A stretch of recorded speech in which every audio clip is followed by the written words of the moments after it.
Solid, bago mag New Year, ang ganda ng history ko. Simula 19 star, naka 15 games ako. Panalo, talo. Panalo, talo. Panalo, talo. Panalo, talo. Panalo, talo. Panalo, talo. Tatlong sunod na talo. Ang kapalit, isang panalo. Tangina nyo naman, tol. Sobra na yan pangungupal nyo, men. Buti na lang nakampi ko si King Laila. Naka-verified yan, no? 5 minutes later. Siya nga po pala ang may hawak ng fastest first blood in MLBB. Ayan o, 31 seconds. History yan, guys. Si King Laila. Ayan, kakabuhay lang, patay na naman po. Sa lahat na hindi nakakilala kay King Laila, guys, content creator yan. Oh, legit, maniwala kayo.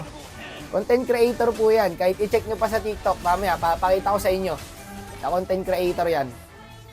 Alam nyo, nagpapapid talaga sa early yan. Hanggang dulo. Nagpapapid talaga sa early yan. Ganyan talaga mag-Layla yan, guys. Kumbaga, sinasadya niya. Tapos, sa late game, alam nyo, ang Layla, late game yan. My term yan, boy. Ang pinagtataka ko, boy, kung paano siya tumaba dito. Kasi napid na talaga siya, guys. So, ibig sabihin, kabisado po niya ang paggamit ng Layla. Kung may King Peer, may King Layla. Kaya niya sarili niya, boy. Hindi siya nangihingi ng dalaw. Pero dito, dinalawan ko na siya. Diba? Hindi siya sinasamahan ng sele, kaya siya napid. O ngayon, ako naging roam niya. Iniwan ko na nga yung lane ko sa tapo para masamahan lang siya. Ganun siya katanga. O panis, 2-6 na. Ano, may 2 kills kagad. No, sa pool kagi. Nakakasana yan, boss. Binoga eh. Ano guys, naniniwala na kayo na content creator yan? Pasisikatin natin ngayon yan, boy, si King Laila.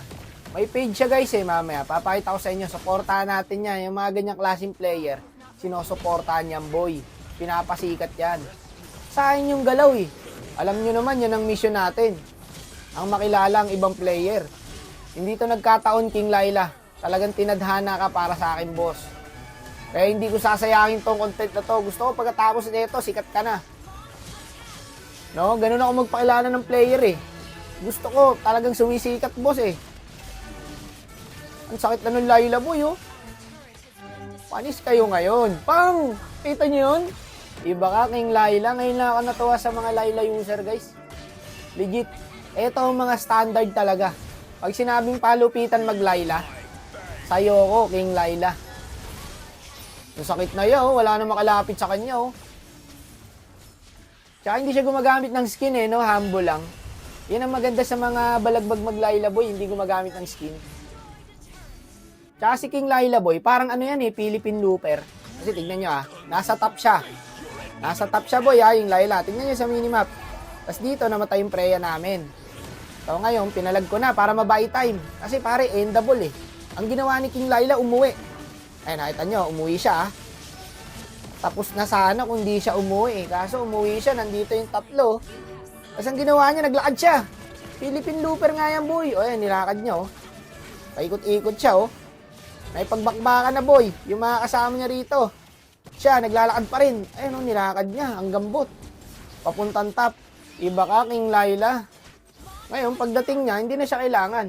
Wala nang minions eh. Ano pagagawin niya dyan? Panalo na, natalo pa, Ayun, buti nakuha yung Lord, guys. Kaso, good trade yata. Naubos yung kampi ko. Loko ka, dalawa na lang kami ng mage. Nahook pa. Talaga naman, Wala, pipilitan na akong pumalag, guys. Aalalayan ko lang sana yung mage, Kaso nahook wala na akong pang-buy and sell. At ayun, natalo pa kami. Sayang, kaya sanang i-late game ni King Laila yun Full pack item na Ito yung ML niya, guys. Ayan po, King Laila. Sabi sa inyo content creator yan Supportahan natin, guys, si GR King Laila. Pag nahawakan yung Laila, sure win na.